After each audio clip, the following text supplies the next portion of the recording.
నమస్కారం MM news కి స్వాగతం. ముందుగా హెడ్లైన్స్. మన్యంలో మరోమారు గజరాజుల బీభత్సం.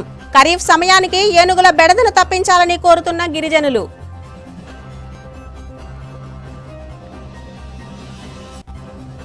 సమస్యల వలయంలో బ్రతుకులు నెట్టుకొస్తున్నామని ఆవేదన చెందుతున్న రామకృష్ణానగర్ వాసులు. కనీస మౌలిక వసతులు కల్పించాలని వేడుకోలు. కూటమి అసమర్థ పాలనను ప్రజల్లోకి తీసుకువెళ్లాలని జిల్లా వైసీపీ శ్రేణులకు సూచించిన చిన్న శ్రీను. జూన్ 4న వెన్నుపోటు దినోత్సవం నిర్వహిస్తున్నట్లు వెల్లడి. పార్వతీపురం మన్యం జిల్లాలో ఏనుగుల గుంపు ప్రవేశించి దాదాపు 5 సంవత్సరాలు గడుస్తున్నా నేటికి ప్రభుత్వం చర్యలు తీసుకోకపోవడం వలన ఏనుగుల గుంపుతో మన్యంలోని ఏజెన్సీ ప్రాంతాల్లో ఉన్న రైతులకు ప్రజలకు అవస్థలు తప్పడం లేదు. తాజాగా తోటపల్లి వద్ద 8 ఏనుగుల గుంపు రహదారి సమీపంలో హల్చల్ చేస్తూ స్థానికులను వాహన చోదకులను భయభ్రాంతులకు గురిచేసింది. ఈ మేరకు అటవీశాఖ సిబ్బంది ఎలిఫెంట్ ట్రాకర్స్ ఏనుగులను సురక్షిత వాతావరణంలో రోడ్డు దాటించారు. ఏది ఏమైనా వ్యవసాయ పనుల ప్రారంభ కాలంలో ఏనుగుల సంచారంతో రైతులు తీవ్ర ఆందోళన చెందుతున్నారు. ప్రజలు వ్యవసాయ పంటలు సురక్షితంగా ఉండేలా ఏనుగుల గుంపును సుదూర అడవి ప్రాంతాలకు తరలించాలని ప్రభుత్వాన్ని కోరుతున్నారు.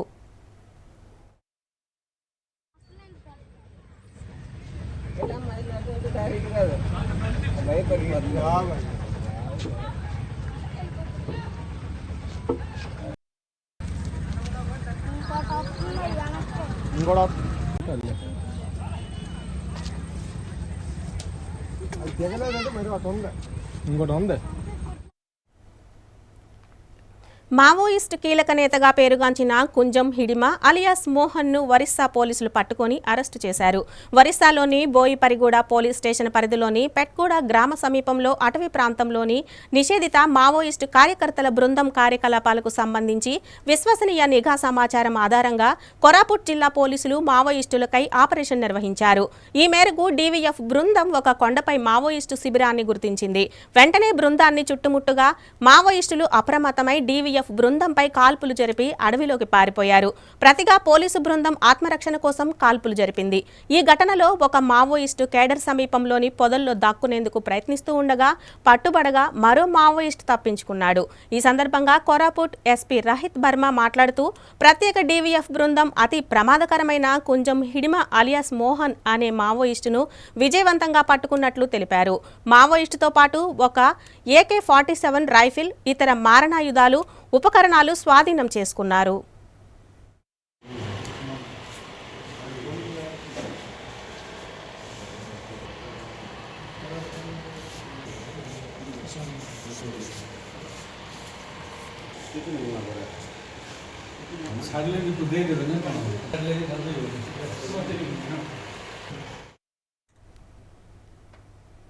వర్షం పడితే చాలు నరక కూపంగా మారే రామకృష్ణానగర్లో నివాసం ఉంటున్న స్థానికుల ఆవేదన వర్ణనాతీతంగా ఉంది. విజయనగరం జిల్లా కేంద్రంలోని రింగ్ రోడ్డు టౌన్ లేఅవుట్ సెంటర్కు సమీపంలో ఉన్న రామకృష్ణానగర్లో గత 20 ఏళ్లుగా సుమారు 300 మంది తమ కుటుంబాలతో నివాసం ఉంటున్నారు. నాటి నుంచి నేటి వరకు కనీస మౌలిక వసతుల సదుపాయాలకు నోచుకోలేదు. ప్రధానంగా వారు నివాసం ఉంటున్న ఇళ్ల వద్ద త్రాగునీరు, రోడ్లు, కాలువలు లేక అనేక ఇబ్బందులు పడుతున్నారు. వర్షాకాలంలో ఎక్కడికక్కడ వర్షపు నీరు నిలిచిపోవడంతో దోమలు, ఇతర కీటకాలతో అక్కడ ప్రజలు తీవ్ర ఇబ్బందులు ఎదుర్కొంటున్నారు. ఎన్ని ప్రభుత్వాలు మారినా తమ సమస్యలను పరిష్కరించుకునేందుకు చొరవ చూపడం లేదని ఆవేదన వ్యక్తం చేస్తున్నారు. ఈ సందర్భంగా అక్కడ నివసించే మహిళలు మాట్లాడుతూ గత 20 సంవత్సరాల క్రితం ఇక్కడ గుడిసెలు వేసుకున్నామని, గతంలో హుదూద్ తుపాన్ కారణంగా అవి కూలిపోగా తమ స్తోమత మేరకు చిన్న ఇల్లు నిర్మించుకొని నివాసం ఉంటున్నామన్నారు. తాము తీవ్రంగా ఎదుర్కొంటున్న సమస్యలను పరిష్కరించేందుకు ప్రజాప్రతినిధులు, అధికారులు పూర్తి స్థాయిలో చొరవ చూపలేదని ఆవేదన వ్యక్తం చేశారు. కాలువలు, రోడ్లు, త్రాగునీరు సదుపాయం లేకపోవడంతో తాము తీవ్ర ఇబ్బందులు పడుతున్నామని ఆవేదన వ్యక్తం చేశారు. ఇప్పటికైనా స్థానిక ఎమ్మెల్యే చొరవ చూపి తాము నివాసం ఉంటున్న చోటే తమకు ఇళ్ల పట్టాలు మంజూరు చేసి తాము ఎదుర్కొంటున్న సమస్యలను పరిష్కరించాలని కోరుతున్నారు. మేము గత 20 సంవత్సరాల బట్టి కూడా చిన్న చిన్న పాకలు వేసుకుని అప్పుడు ఉండేవాళ్ళమే. హుదూద్ తుఫాన్కి వచ్చి శుభ్రంగా అన్ని కాలనీ అంతా మునిగిపోయింది. మునిగిపోయిన తర్వాత ఏదో చిన్న చిన్న ఇల్లులు కట్టుకొని రేకులు వేసుకొని ఉంటున్నామండి. రాత్రి అయ్యేటప్పటికి వర్షం వచ్చిందంటే చాలు కాలనీ చుట్టూ నీరు వచ్చేస్తుంది, ఇళ్లల్లో కూడా వచ్చేస్తున్నది. ఎందుకంటే కొద్ది కిందగా ఉన్న ఇళ్ళకన్నిటికీ కూడా నీరు వచ్చేస్తుంది. పాములు ఒకటి వచ్చేస్తున్నాయి. రాత్రి 8 అయ్యేసరికి కరెంట్ ఆర్పేస్తున్నారు వీళ్ళు. కరెంట్ ఆర్పేసి 10 వరకు కూడా కరెంట్ ఇవ్వటం లేదు. ఇళ్లలోనే పాములు వచ్చేస్తున్నాయి, పురుగులు వచ్చేస్తున్నాయి, అన్నీ వచ్చేస్తున్నాయి. చాలా ఇబ్బందులుగా అవుతుంది కూడాను. మాకు ఒక రోడ్లు లేవు, కాలువలు లేవు, ఏదీ లేదు. పట్టాలు ఇవ్వలేదు. 20 సంవత్సరాలు పట్టిన పట్టాలు ఇస్తారని ఎదురు చూస్తున్నాం, పట్టాలు ఇవ్వలేదు. దేనికి కూడా అర్హులం కామన్నట్టుగానే మాట్లాడుతున్న చదివి ఇంత ప్రభుత్వం వచ్చింది. తెలుగుదేశం మేము గెలిస్తే మీకు పట్టాలు ఇస్తాం, మీకు ఇల్లు కట్టించిస్తామని చెప్పి తెలుగుదేశం గారు ఎమ్మెల్యే గారు కూడా వచ్చి చెప్పారు. కానీ ఇంతవరకు కూడా ఈ కాలనీ నిమిత్తం ఈ పని చేసామని కూడా ఎవరు చెప్పలేదు, చెయ్యలేదు కూడానండి. చాలా ఇబ్బందిగా ఉన్నది. బాత్రూమ్కి వెళ్ళాలన్నా, ఎక్కడికి వెళ్ళాలన్నా, రాత్రి అయితే బయటకు రావాలంటే భయం వేస్తుంది. అంటే ఎక్కడ నీరుందో, ఎక్కడ బురద ఉందో తెలియటం లేదు. అలాంటి పరిస్థితిలో ఉన్నాం. ఇంకా కరెంట్ అయినా ఆ మాత్రం ఉండబట్టి ఎక్కడేది ఉన్నది కొద్ది కనిపిస్తుంది. కానీ మాకు చుట్టూ కూడా కాలనీ చుట్టూ కూడా చాలా ఇబ్బందికరమైన పరిస్థితి ఉన్నదండి. దీనివల్ల పిల్లలు పెద్దవాళ్ళు కూడా ఇబ్బంది పడుతున్నాము. కనుక వర్షం వచ్చే టైంకైనా ఆ నీరు ఎటైనా పోయేటట్టయినా సరే రోడ్లు వేసి కాలువలు చేయాలని, పట్టాలు మాకు ఇవ్వాలని కూడా మేము ప్రభుత్వాన్ని కోరుతున్నామండి. డంపింగ్ యార్డ్ కట్టారు. డంపింగ్ యార్డ్ పక్కన చిన్న చిన్న కన్నాలు పెట్టేస్తున్నారు. ఆ నీరు డంపింగ్ యార్డ్లో ఉండకంటే మా కాలనీలోకి దిగిపోతుందండి. దాని నుండి దుర్వాసన వచ్చేస్తుంది. తర్వాత ఏంటంటే తినలేకపోతున్నాము, ఉండలేకపోతున్నాం. రాత్రి అయితే విపరీతమైన కంపు, దానివల్ల ఇన్ఫెక్షన్ వచ్చే అవకాశాలు కూడా మాకు ఉన్నాయి. ఇప్పటికీ కూడా కొంతమందికి అనారోగ్యంగానే బాధపడుతున్నాము. ఏది బాధపడినా సరే ఆ నీరు కూడా ఇటు రాకుండా కప్పడానికి ఎన్ని ప్రయత్నాలు చేసినా గోడ కట్టేసి ఆ డంపింగ్ యార్డ్ నీరు మా వైపు రాకుండా చెయ్యాలని ప్రభుత్వాన్ని మేము కోరుతున్నాం. నా పేరు కర్రవనమ్మ. ఇబ్బంది చాలా పడుతున్నాను. పెద్ద పెద్ద పాములు ఇంట్లోకి వచ్చేస్తున్నాయండి. చాలా ఇబ్బంది పడుతున్నాం. కరెంట్ ఒకటి కూడా ఏ రాత్రి తీసేస్తున్నారు, ఎప్పుడు ఇస్తున్నారో తెలియటం లేదు. రోగాలతో చాలా పిల్లలు, ముసలోళ్ళు, పెద్దలు బాధపడుతున్నారు బాగాను. మాకేదో న్యాయం చేయండి అని ప్రభుత్వాన్ని కోరుతున్నామండి. అంతే. వర్షాకాలం చాలా ఇబ్బందిగా ఉందండి. వర్షాలు వచ్చి పెంకులు పడిపోయి ఇబ్బందిగా ఉంటుంది, కారిపోతున్నాయి మా ఇల్లులు. బాగోదండి. కాలువలు లేవండి ఇక్కడ. కాలువలు, రోడ్లు ఏమీ లేవు. టీ పారవుతండి, కొలైలు లేవు, నీళ్ళకి ఇబ్బంది అయిపోతుంది. రాత్రి వేసిరే దోమలు, కరెంటు ఉండకుండా ఉంది. దోమలు ఒకటి ఎక్కువ అయిపోతున్నాయండి. చాలా ఇబ్బంది పడుతున్నాండి. నీళ్ళు కూడా తెచ్చుకోలేకపోగా పరిస్థితి అయిపోతుంది. ట్యాంక్ వస్తుంది రోజు తప్ప రోజు. 3-4 బిందెలు దొరికితే చాలు. ఇది ట్యాంక్ ఇది ఏదంటే బోరింగ్లు ఉన్నాయి కానీ కొట్టుకోలేకపోతున్నాం. మళ్ళీ తెచ్చుకోలేము కదండి. నీళ్ళు పడడం లేదు. చాలా కాలువలకి వాటర్కి ఇబ్బందిగా ఉన్నది. ఇప్పుడు మేము మాకు చాలా ఇబ్బంది పడుతున్నాం. నీరు మాత్రం వెళ్ళడం లేదండి. ఎక్కడ దోమలు ఎలా సాయంకాలం పొగలు కూడా దోమలు చెందేస్తున్నాయండి. దోమల నుండి బాగా చాలా ఇబ్బంది పడుతున్నాం. నీళ్ళు నిండి దోమల నిండి. మాకు కొలయలు లేవు, అలాగే రోడ్లు లేవు, కాలువలు లేవు, ఏవీ లేవు అసలు. ఒక ట్యాంక్ వచ్చిందంటే ఆ ట్యాంక్ దగ్గర కూడా గుద్దులాట. మనిషి 3 బిందెలు నీళ్ళు దొరుకుతాయి. ఆ 3 బిందెలు పట్టుకుంటున్నాం. అవి తాగడానికి కూడా రాలేదు. అలాగని వర్షం పడితే పిల్లలు రోడ్డు మీద రావడానికి కూడా మాకు ఇబ్బంది. ఒక నీళ్ళు వెళ్ళడానికి, ఒక బురద వెళ్ళడానికి కూడా లేదు. ఎక్కడ నీళ్ళు అక్కడే ఉండిపోద్ది. ఒక రోడ్డు లేదు, ఒక కాలువలు లేవు. ఆ డంపింగ్ యార్డ్ అయితే వాళ్ళకి ఎన్నిసార్లు చెప్పినా వాళ్ళు వినరాలు. ఆ చెత్త అంతా తీసుకొచ్చి యువతల పక్క వేసేస్తున్నారు. అక్కడ బోల్డ్ మంది పిల్లలు ఉన్నారు, అందరూ ఉన్నారు. వాళ్ళు ఆ పిల్లలకి ఎప్పుడు జ్వరాలు, ఎప్పుడు హాస్పిటల్ చుట్టూ తిరగడం మా పిల్లలు పట్టుకొని. కొన్ని అదే గోడ కడతారంటే కడతాం ఉన్నారు కానీ ఇప్పుడు వచ్చి కట్టే లేదు. వస్తున్నారు, చూస్తున్నారు, ఆ కట్టేస్తాం, వెళ్ళిపోతాం. అదే మాట. ఆ చెత్త అంతా వర్షానికి ఇటుపక్క వచ్చేసి ఇంటి ముందుకు వచ్చి నిలబడిపోతుంది ఆ చెత్త. కొన్ని తీసిన వాళ్ళు లేరు. కొన్ని అలాగే నీళ్ళు అడుగుదామంటే వాళ్ళు పట్టించుకోరు. ఎవరూ పట్టించుకునే వాళ్ళు లేరు మాకు మున్సిపాలిటీ వాళ్ళకి. ఇంత ముందు చెప్పాం, మళ్ళీ మొన్న కూడా చెప్పారు. వీళ్ళే చెప్తాను, మేము కూడా వెళ్ళాం. ఆడవాళ్ళకి వీళ్ళు మాట్లాడతారు కాబట్టి మేము రామన్నమాట. అది ఎవరూ పట్టించుకోరు మమ్మల్ని.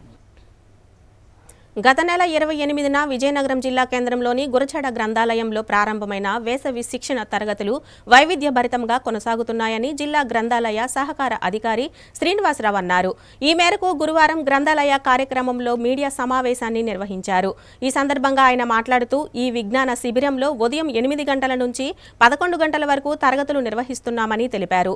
ముఖ్యంగా విద్యార్థులతో తెలుగు భాషాభివృద్ధిని పెంపొందించడానికి కథలు చదవటం, రాయటం, పుస్తకాలు చదవటం, విలువ, విద్య, spoken English, drawing, painting, dance, yoga మొదలైన అంశాలను నేర్పిస్తున్నామని తెలిపారు. విద్యార్థులు కూడా తమ సమయాన్ని సద్వినియోగం చేసుకొని కొత్త విషయాలను ఆసక్తిగా నేర్చుకుంటున్నారని తెలిపారు. ఈ కార్యక్రమంలో గ్రంథాలయ ఇతర అధికారులు, సిబ్బంది పాల్గొన్నారు.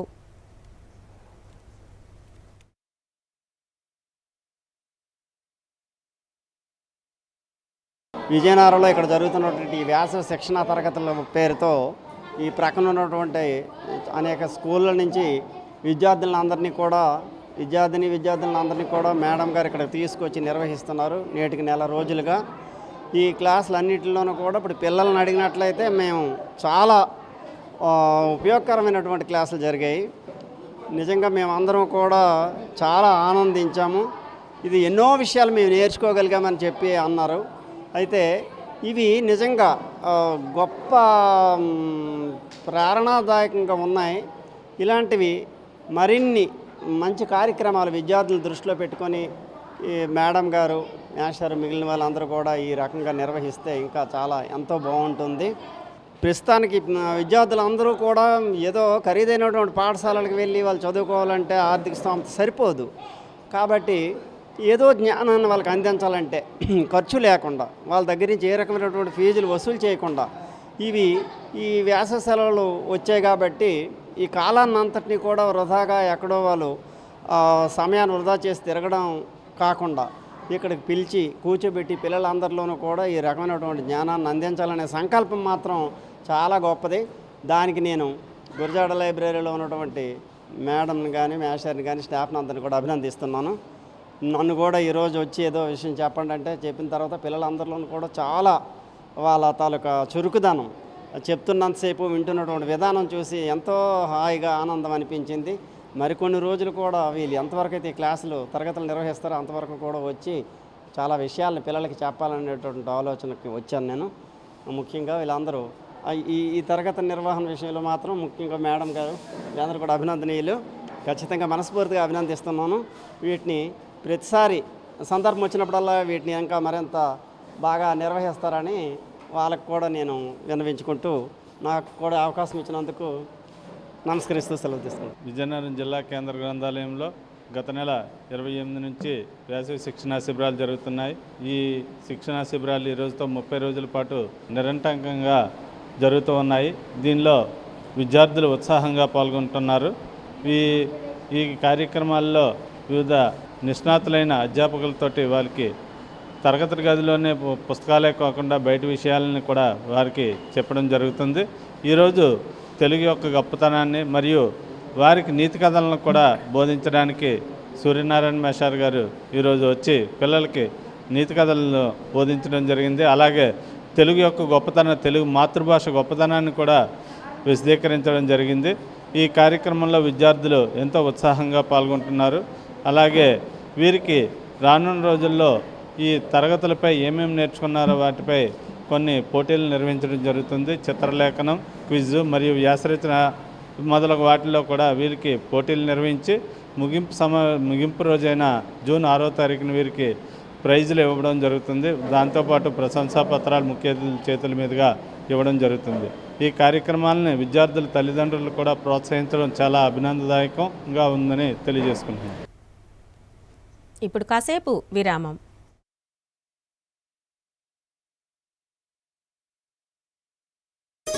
సా స స స సరి గరి గ మ పని సా నిరి స నిరి స నిరి సా ని ద మ గ రి స రి గ మ అమ్మాయికి తన సొగసే ఆనందం మన మనసే దోచేనే తన అందం అందానికి ప్రతిరూపం ఆభరణం ఆభరణం అసలు రూపం Govinda jewelleries Govinda jewelleries Govinda jewelleries Govinda jewelleries సాంప్రదాయ స్వర్ణాభరణాలకు పుట్టినిల్లు మా Govinda jewelleries. Govinda jewelleries, MG road, Vizianagaram. అందమంటేనే ఆడవాళ్ళు, మరి మన ఆడవాళ్ళకి మరింత అందం చేకూర్చేది బంగారం. బంగారం కొనడం సులభమే, కానీ నాణ్యమైన బంగారం కొనడం అంత ఈజీ కాదు. సంప్రదాయమైన కలెక్షన్స్, నాణ్యమైన ఆభరణాలు, సామాన్యుడికి కూడా అందుబాటైన ధరలు, నమ్మకమైన పేరు, అది మన ధనలక్ష్మి జ్యువెలర్స్. మా బామ్మ ఎప్పుడు చెప్పేది, ఒక్కసారి ధనలక్ష్మి జ్యువెలర్స్ లో బంగారం కొంటే మళ్ళీ మళ్ళీ కొంటూ ఉంటామని. Dhanalakshmi jewellers, Daba Thota, MG road, Vizianagaram. Welcome back.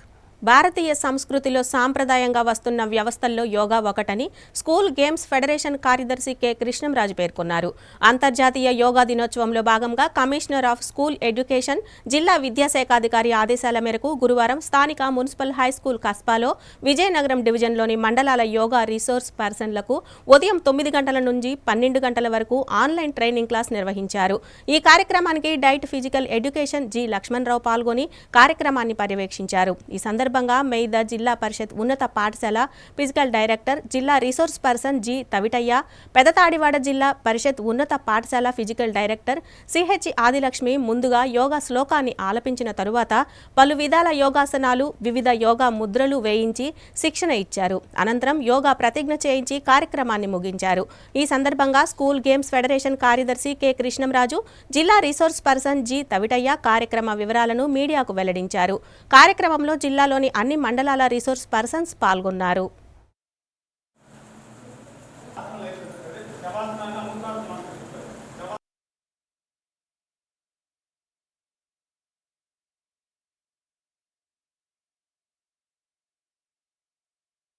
ఈరోజు అంతర్జాతీయ యోగా దినోత్సవాన్ని పురస్కరించుకొని శ్రీ మన భారతదేశ ప్రధానమంత్రి అయినటువంటి మోడీ గారి ఆదేశానుసారము ప్రపంచమంతా ఈ యోగా దినోత్సవాన్ని జరుపుకోవడానికి జూన్ 21వ తారీఖున 11వ అంతర్జాతీయ యోగా దినోత్సవం జరుపుకుంటున్నాం. కాబట్టి ఆ కార్యక్రమంలో భాగంగా చంద్రుడికి ఒక మనిషికో పోగు, చంద్రుడికో పూలదండలాగా అందరూ కూడా ప్రపంచమంతా ఈ కార్యక్రమంలో పాల్గొనడం జరుగుతుంది. ఈ కార్యక్రమాన్ని ప్రతి ఒక్కరూ ఆచరించి పాటిస్తుండడం జరుగుతుంది. అందువల్ల మనం కూడా అందులో మనం భాగస్వామ్యమైనందుకు గర్వపడుతున్నాం. యోగా అనేది భారతదేశ సంస్కృతిలో ఒక భాగము. ఈ యోగా వల్ల మానసిక పటుత్వం, మానసిక ధైర్యము, మానసిక నిబ్బరం కలుగుతుంది. శారీరక రుగ్మతలు పోగొట్టి యోగా చేయటం వల్ల మనిషిలో మనోధైర్యాన్ని పెంచే గొప్ప సాధన అని చెప్పుకోవచ్చు. ఇది పూర్వకాలం నుంచి ఆర్యుల సమాజం నుంచి, ఆర్యుల సంస్కృతి నుంచి, పురాణ ఇతిహాస గ్రంథాల నుంచి యోగాకు ఒక ప్రత్యేకమైన స్థానం ఉంది. ఆ స్థానాన్ని మనం ఈరోజు ప్రధానమంత్రి వారి ఆదేశానుసారము ఈ విధంగా నిర్వర్తించుకోవడం నేను భారతదేశంలో పౌరుడిగా ఉన్నందుకు గర్వపడుతున్నాను నేను. అందువల్ల ఈ యోగా దినోత్సవాన్ని విజయనగరం డివిజన్ నుంచి 11 మండలాల ఎంఆర్పీలు ప్రతి మండలానికి ఒక 2 చొప్పున ఇక్కడ హాజరవడం జరిగింది. వీళ్ళేమో తీసుకెళ్ళి ఈ కార్యక్రమాన్ని మండల స్థాయిలో ఉన్న ప్రతి పాఠశాలలో కూడా వీరు వాళ్ళకి ట్రైనింగ్ ఇవ్వడం జరుగుతుంది. ఈ ట్రైనింగ్ ఇవ్వడం వల్ల ఏంటంటే భారతదేశంలో ప్రతి ఒక్కరికి ఇది చేరువవుతుంది. తర్వాత ప్రతి మండలానికి వీరి యొక్క సేవలు ఎంఆర్ఓ గారు లేకపోతే ఎంఆర్సి ఎంఈఓ గారు వినియోగించుకొని ఆ కార్యక్రమాన్ని నిర్విఘ్నంగా జూన్ 21 వరకు నిర్వర్తించి ప్రజల్లో అవగాహన కల్పించడానికి తోడ్పడుతుంది. ఈ కార్యక్రమాన్ని ఎస్ఎఫ్ సెక్రటరీ గారికి అప్పచెప్పడం జరిగింది. మా వ్యాయామ ఉపాధ్యాయుల అంటే విజయనగరం జిల్లా ఎడ్యుకేషన్ డిపార్ట్మెంట్లో జిల్లాకు ఎస్ఎఫ్ సెక్రటరీ గారికి అప్పగించడం జరిగింది. అతని ఆధ్వర్యంలో ప్రతి 3 డివిజన్లు ఉన్నాయి. చీపురుపల్లి, బొబ్బిలి, విజయనగరం 3 డివిజన్లో కూడా ఈరోజు ఈ కార్యక్రమం ఇదే పద్ధతిలో జరుగుతుంది. ఈరోజు యోగా ప్రోటోకాల్ ప్రకారము స్టార్టింగ్ ప్రేయరు, తర్వాత కూర్చొని ఆసనాలు, తర్వాత బోర్ల పడుకునే ఆసనాలు, తర్వాత ఎలకిలా పడుకునే ఆసనాలు వేయడం జరిగింది. తర్వాత నిల్చొని ఆసనాలు చెప్పడం జరిగింది. అలాగే లాస్ట్లో ఇంకా 4వ భాగం వచ్చి క్రియల గురించి కపాలభాతి, ఈ కార్యక్రమాలు భ్రామరి, శీతలీకరణ, అనులోమ యోగా క్రియల గురించి చెప్పడం జరిగింది. ఆఖరిలో యోగా ప్రతిజ్ఞ చేయించడం జరిగింది. యోగా ప్రతిజ్ఞ అయిపోయిన తర్వాత యోగా ముగింపు కార్యక్రమంలో శ్లోకంతో ఈ కార్యక్రమాన్ని ముగించడం జరిగింది. మాకు ఇచ్చిన 9:30 నుంచి 11:30 వరకు ఈ కార్యక్రమాన్ని ఈ కార్యక్రమానికి స్థలం ఇచ్చినటువంటి ఎంహెచ్ కస్బా హై స్కూల్ ప్రధానోపాధ్యాయుల వారికి, అలాగే సహకరించిన చిన్నారి మాస్టర్కి, పీడీ భోగాపురం ఈ అందరికి కూడా, అలాగే ఎస్ఎఫ్ సెక్రటరీ వారికి కూడా మాకు సదుపాయాలు కల్పించారు. ఈ మ్యాట్ లీడింగ్ కానీ, ఐఎఫ్బి ప్యానల్ ఇవ్వడం కానీ అన్ని సౌకర్యాలు కల్పించడం జరిగింది. ఇక్కడికి వచ్చిన ప్రతి ఒక్కరూ సంతోషంగా నేర్చుకొని ఎంతో ఉత్సవంతో వాళ్ళ మండలాలకు వెళ్ళి వాళ్ళకి చెప్పడానికి సంసిద్ధత తెలియపరిచారు.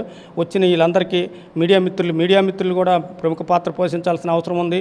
ఎందుకంటే ఇప్పుడు ప్రతిదీ కూడా సిఎస్ఏ వారి ఆదేశానుసారము జూన్ 21 అంతర్జాతీయ యోగా దినోత్సవం జరుపుతున్నారు. కాబట్టి దానికి సంబంధించి యోగా అనేది మన ఇండియన్ ట్రెడిషన్ కాబట్టి భారతదేశం మొత్తం యోగా ఎక్కువ మంది పార్టిసిపేట్ చేసి దాని తాలూకా విశిష్టత ఉందో అదంతా తెలుసుకొని అందరూ కూడా యోగాలో పార్టిసిపేట్ చేసి ఆరోగ్యాన్ని ఆరోగ్యాన్ని పొందాలని, ఆరోగ్య ఆంధ్రప్రదేశ్గా తీర్చిదిద్దాలని నారా చంద్రబాబు నాయుడు గారి సంకల్పంతో, అలాగే మోడీ గారు కూడా 21వ తారీఖుని వైజాగ్ వస్తున్నారు కాబట్టి మనందరం కూడా యోగా అందరినీ పార్టిసిపేట్ చేసి ఎక్కువ మంది యోగాలో ఏదైతే ఆసనాలు ఉన్నాయో ఇవన్నీ కూడా నేర్చుకొని అందరూ ఆరోగ్యంగా ఉండాలనే సంకల్పంతో మా ఏదైతే ఫిజికల్ ఎడ్యుకేషన్ డిపార్ట్మెంట్ ఉందో భానుమూర్తిరాజు గారు మాకు ఆదేశాలు ఇచ్చారు. అలాగే ఇంటర్న్ మా డిఓ గారు మాణిక్యం నాయుడు గారు ఏదైతే మనకు ఆదేశాలు ఇచ్చారో దాని ప్రకారం 3 డివిజన్లు ఈరోజు జరుగుతున్నాయి. 3 డివిజన్లో డిఆర్పీలు ట్రైనింగ్ అయి ఉన్నారు ఆల్రెడీ. వాళ్ళు సిఆర్పీలకు మండల్ రిసోర్స్ పర్సన్లకు ట్రైనింగ్ ఇస్తారు. ఈ మండల్ రిసోర్స్ పర్సన్స్ అందరూ వెళ్ళి వాళ్ళ విలేజ్ల్లో ట్రైనింగ్ ఇచ్చి మొత్తం అన్ని విలేజ్ని కవర్ చేయాలనే ఉద్దేశంతో ఈ యోగా కార్యక్రమం జరుగుతుంది. దీనికి సంబంధించి ఏదైతే మండలాల్లో ట్రైనింగ్ జరుగుతుందో అక్కడ మా ఎంఈఓ గారు కానివ్వండి, ఎండిఓ కానివ్వండి, వారి సహకారంతో ఆ విలేజ్లన్నీ కూడా కవర్ చేసి మొత్తం ఓల్ ఇండియా అంతా కూడా ఈ యోగా అందరూ నేర్చుకోవాలి, అందరూ బాగా తర్ఫీదు పొంది అందరూ నేర్చుకొని అందరూ ఆరోగ్యంగా ఉండాలనే ఉద్దేశంతో ఈ యోగా కార్యక్రమాన్ని జరిపించడం జరుగుతుంది. ఇంటర్నేషనల్ యోగా డే రోజు మొత్తం ఆంధ్రప్రదేశ్ అంతా కూడా కదిలి వచ్చి మన విశాఖపట్నంలో మోడీ గారికి అందరం కూడా వెల్కమ్ చెప్పాలని కోరుకుంటూ నాకు ఈ అవకాశం ఇచ్చిన అందరికీ కూడా ధన్యవాదాలు తెలియజేసుకుంటూ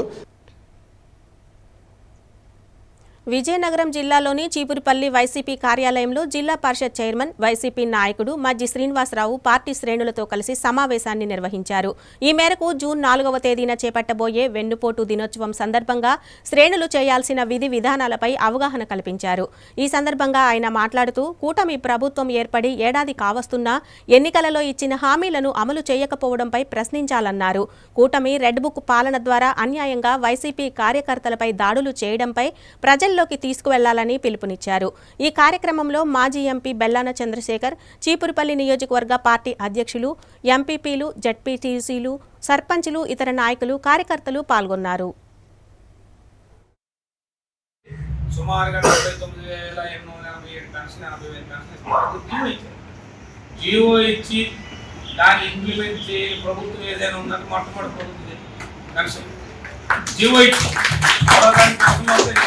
ఇంకో విచిత్రం చెప్పాలా, ఇంకో విచిత్రం సాక్షాత్తు దానికి సంబంధించిన మంత్రి పత్రికా సమావేశం పెట్టి మేము వచ్చి ఇన్ని పెన్షన్ ఇచ్చేస్తున్నాం రేపు 1వ తారీఖు నుంచి ఇంతమంది అందరికీ బ్యాక్లాగ్ పెన్షన్ అన్ని కూడా ఎవరైతే భర్తలు చనిపోయారో దాని భర్తలకు సంబంధించిన వీడియో పెన్షన్ స్పోర్ట్స్ పెన్షన్ అన్ని ఇస్తున్నామని చెప్పి సాక్షాత్తు మంత్రి పత్రికా సమావేశం పెట్టినారు.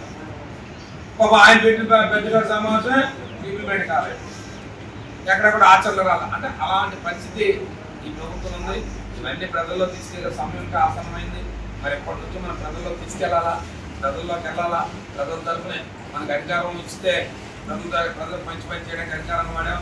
ఇవాళ ప్రతిపక్షం అంటే ప్రజల తరఫున పోరాటం చేయడానికి మనం తప్పకుండా మరి అధికార పక్షాన్ని మరి ఒత్తిడి చేసే విధంగా, ప్రభుత్వాన్ని ఒత్తిడి చేసే విధంగా మనం కార్యక్రమాలు చేయాలి.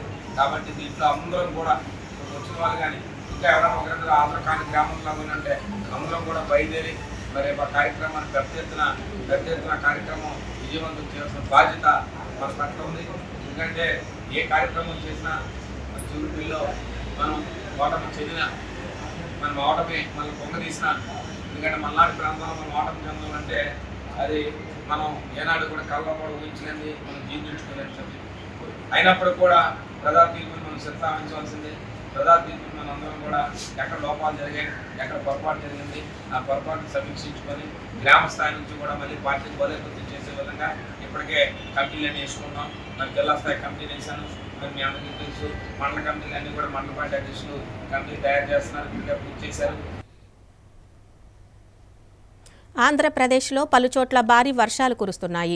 గుంటూరు, విజయవాడ, మంగళగిరి, పల్నాడు జిల్లా అమరావతి, పెదకూరపాడు, నకిరిపల్లి, పిడుగురాళ్లలో వర్షాలు పడ్డాయి. మరోవైపు వాయువ్య బంగాళాఖాతంలో ఏర్పడిన వాయుగుండం సాయంత్రానికి తీవ్ర వాయుగుండంగా బలపడి బెంగాల్, బంగ్లా మధ్య తీరం దాటనుంది.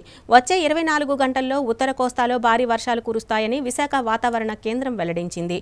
ఈ మేరకు తీర ప్రాంత ప్రజలు అప్రమత్తంగా ఉండాలని అధికారులు సూచించారు.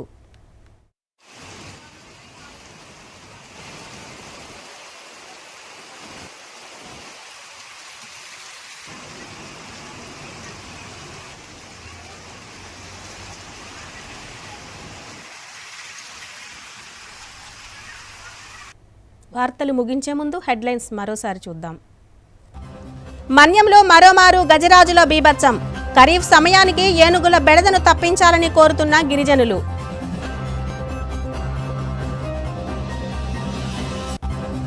సమస్యల వలయంలో బ్రతుకులు నెట్టుకొస్తున్నామని ఆవేదన చెందుతున్న రామకృష్ణానగర్ వాసులు. కనీస మౌలిక వసతులు కల్పించాలని వేడుకోలు.